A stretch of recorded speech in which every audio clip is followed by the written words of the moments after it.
Just a quick video. I wanted to show you, we're out at my garden. Everything's exploding. I always talk about having two Darths in two real grow seasons in Texas. We have spring, then we have summer, which is a Darth, meaning it's almost as bad as winter for us. Our plants don't die, but like these peppers are just now producing and blossoming after the heat broke in about the middle of the month, last month. But what I wanted to show you that really drives this home is this little plant here, right? Little plant. This is mouse melon, also known as cucamelon, also known as Mexican sour gherkin. It's a member of the cucumber family. It's just starting to put on some blossoms and some fruit again. But what I want you to look at is, if you look here, you see all these dead leaves?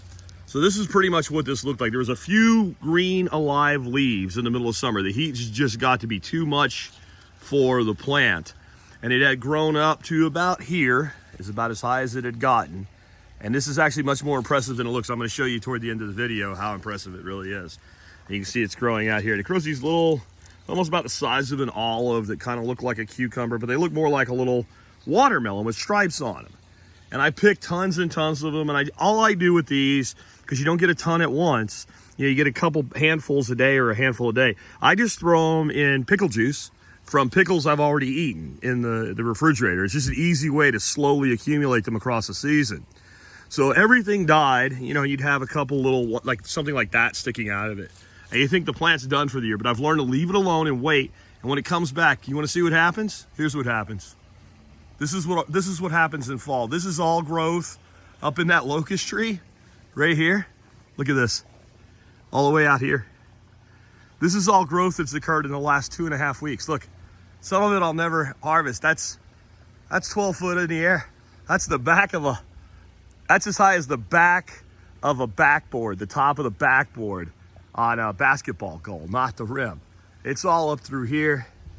It's all over here. You see here. And all over the backside here. And that's what happens. And the reason this happens for us, and look, here's the furthest that's gone over the edge, is that we have really great soil.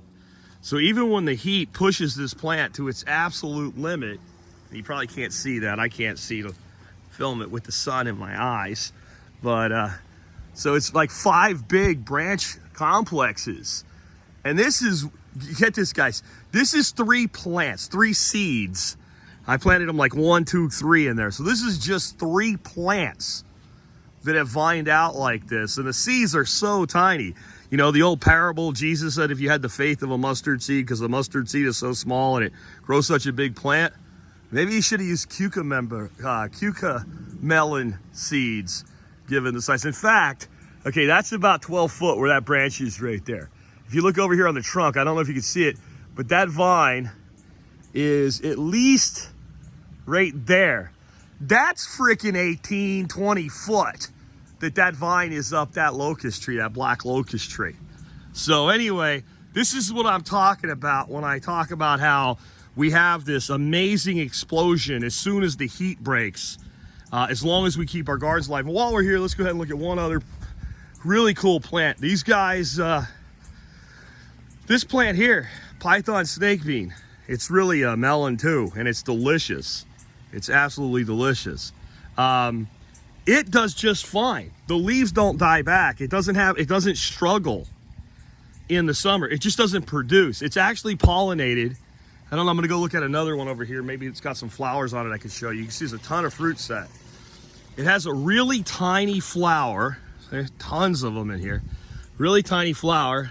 Here's one here, right? With a really tiny pistil stamen complex. And the only thing that can pollinate this plant is nocturnal moths.